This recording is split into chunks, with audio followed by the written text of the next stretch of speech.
Let's Get To presents To the Ballgame, a web series about the game we love from the people who love it. Hi, and welcome to the new show from the Let's Get To team from Twitchy Dolphin Media, To the Ballgame. To the Ballgame is very simply a show about baseball fans, how they enjoy the game, how they experience the game, and how they share that game with future generations. Now, Rick Worley and I went to high school together in Houston, Texas at St. Pius X. Go Panthers. And while we didn't graduate together, we did play baseball together, but as often happens, when you graduate, you go separate ways. I went to the Army, he went to college, Texas Tech, and we sort of grew apart. But with social media doing what it does, we ended up reconnecting and had that very typical social media relationship of liking things and sharing things. But I noticed that he had started to teach his daughter Taylor about baseball, and I was struck by just all the games they were going to and the experiences they were having, and I really thought it would be a great opportunity to have him on the show.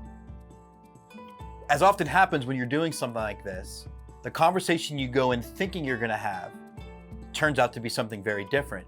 And it was amazing to essentially watch 3 generations of Worleys enjoy the game of baseball. Growing up, my dad was my coach, and so I never really had a chance to be away from it. It was all year round, and I loved it. It was a way for us to bond, not only on the field, but off the field. All my friends, kind of came through baseball or through other sports. And as I became friends with kids my age, my father became friends with their dads, and it just became a social network, if you will. And I remember, having baseball team sleepovers back in the day, and just growing up with all my friends that we played ball together. Then as I got a little bit older into high school, my dad decided to take me on about a 4-year trip, or a series of trips to catch all the major league ballparks. So all those travels together as I was at an age where, I was really kind of learning more about the world. It was cool to see the different cities and see what was out there, and to do that with my dad, who had taught me the game. We were at the end of the old Busch Stadium, the Bowl, the Cincinnati Riverfront, all that old stadium. We kind of saw that go away. We were at the Marlins. I believe it was their 3rd or 4th game in existence. So it was around that time frame. The Rockies had just been born. The Marlins just been born. We didn't have the D-backs yet. We didn't have the Devil Rays yet. But at that time, actually the one stadium we were never able to catch was Fenway. It just never worked into our schedule. And a couple of years ago, she and I were able to catch it and catch one game up on the Green Monster. And that was really fulfilling to do it with her, to do that with that my dad and I could never do. Whenever I was younger, around in 5th grade, we started traveling. The first one that we went to was the Angel Stadium. And ever since, I loved it. Whenever I was really young, obviously we went to Astros games, but I didn't really care for baseball. But then once he started teaching me the game, I fell in love with it. My favorite trip that we've been on is the Cooperstown trip to see Jeff Bagwell, get inducted into the Hall of Fame. I think it was a 2-week trip, 14 days or 13 days, something along those lines. We started at Washington and then we ended at Buffalo, New York, actually. And it was just such a fun experience. That was the first trip that it was just mind-blowing, and that was my favorite memory.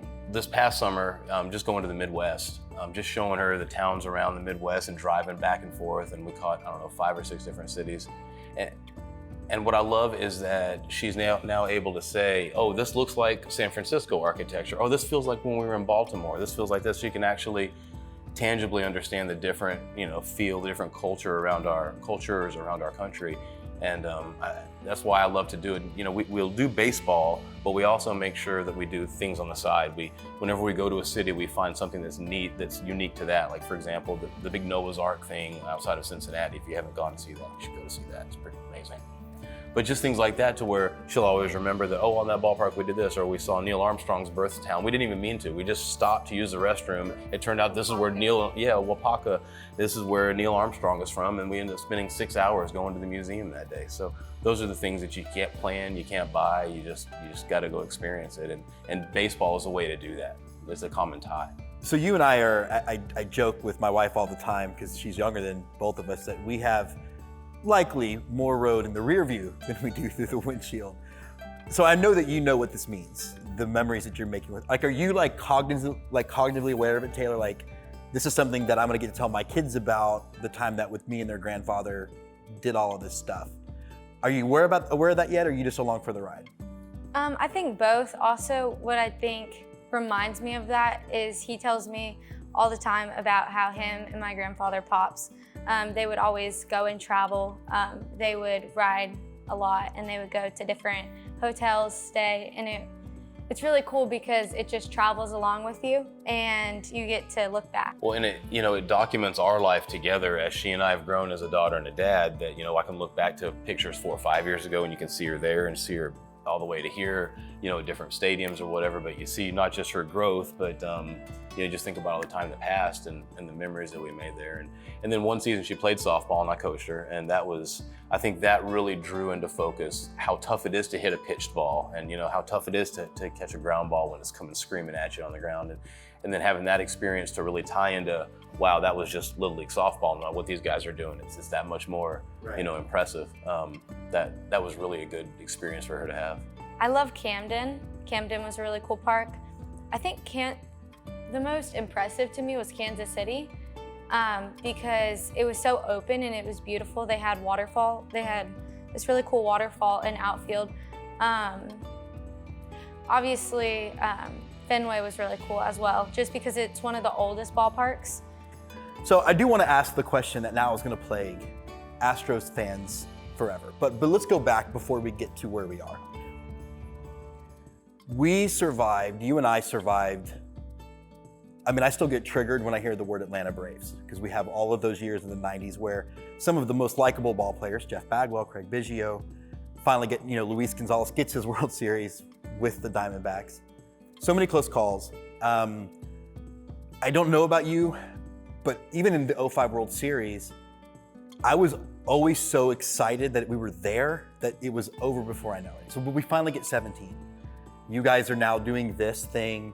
My grandson was born October 1st of 2017. It was like foretold in this moment. So talk to me through, Altuve Field in the grounder. What was that like for you guys? We were sitting right here in Game 7. I was here and she was right over there when Game 7 wrapped up. We were at Game 5 together. And we stayed. Let's go through Game 5. I wanted to talk about that. Go ahead. Talk about Game 5. Okay, so whenever we go to Astros games now, we use, is it called e-card? It's an e-cart. So imagine if a van and a golf cart had a baby. And it's an electric vehicle that a friend of ours will come pick us up and he'll take us around. So we ride there to Game 5 and we get into our seats and it's a great game. And then as the game goes on, it escalates even more and more. And it just gets so dramatic and it was just crazy in there. And then whenever we leave, I think it was about midnight or 1. About 1 o'clock. Around that time. And the streets were filled and we come back, and then the next day, my throat was really hurting. And so I guess I was developing strep or something like that, or maybe it was just my allergies. Or Alex Bregman screaming at him. Yeah. Right. So we took the next day off. We figured that it was worthwhile to celebrate that next day. And but that moment, so going back to the whole iteration of the World Series, my 05 World Series experience was, I lived in DC at the time. I had a ticket to Game 5 that I had gotten at face value. I'm on the flight back on, I believe it was Wednesday night was Game 4. Don't hold me to that, but anyway, I was on the flight back. I landed and heard that we had lost, never got to go to a game. So between then and the 17, I lost my dad. So I never got to go to a World Series game with my dad. So I made sure that the first World Series game we hosted, Game 3, I took my mom. So I took my mom to Game 3 and I took her to Game 5. So it was important for me to be able to take both of them. Going through that whole season, we had just been, that was our Cooperstown summer. We'd gone and seen Bagwell there and had the trip to New York City and all that. So it was really the culmination of a perfect baseball season for us, if you will. It came at the year that we really did need it as a community. So then the late unpleasantness happens, and we've talked about it on the show for as much as I've tried not to. The Astros were busted cheating. How does that make you feel about 17? Does it change it at all? You're both wearing Astros gear, so I'm guessing. Tell me a little bit about how you feel about it. We will continue to be Astros fans. I am disappointed that it happened. I wish that it would not have happened. I believe that it was a lot more widespread than is currently being pointed out. That does not absolve the Astros of anything. They deserve all the punishment that they get. I would just like to see the entire process played out and have, if this is a cheating scandal, then I want to see it completely eliminated and not just focused to one team. So I'd like to see a wider investigation. Looking back to that season, if you do an actual statistical analysis, which has finally come out, somebody's gone back and watched every pitch of every game and counted all that they could do and all the stats, and it's all out there, you'll find that on a pitch that was correctly measured, the average went up. It did go up, but when a pitch was incorrectly calculated or signaled to a batter, that the average went down disproportionately to the amount that it went up. And when you take those two factors and you factor it all through, it actually was a disadvantage to the team. And I hate that that was the end result, because you're sitting here and you're cheating and you're doing something that, again, back to the preface, it was cheating. I'm not apologizing for that. They cheated the game, but for zero to little effect. And I wish that when the team management and ownership had come out and talked about it, they'd have just said, look, here's the stats. Don't come out and say it didn't affect anything. Come out and say, here are the facts. Here's everything that happened. We're showing our hand. We apologize for the mistakes we made. We will not do it again, but we do have evidence to say that our championship was not tainted for these reasons. And then you can go into the playoffs and the fact that they're changing their pitch sequences every inning. We won several games in Dodger Stadium that had no effect there. So when Cody Bellinger goes, I don't know, what was it, 5 for 27 or whatever, and wants to say that, that's the reason,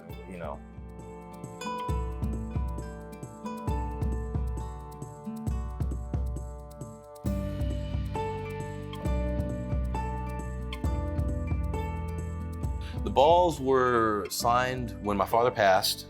Basically, we had a very large funeral for him, and people knew my dad one of three ways, either from business, from baseball, or from the fact that he was in the Guinness Book of World Records for marathon running. So I had people that were there go ahead and sign how they knew him. If you knew him, then you would if you knew him through baseball, then you would maybe sign the bat or the balls there. So it was a way to try to capture everybody that loved my dad because of baseball with baseball memorabilia.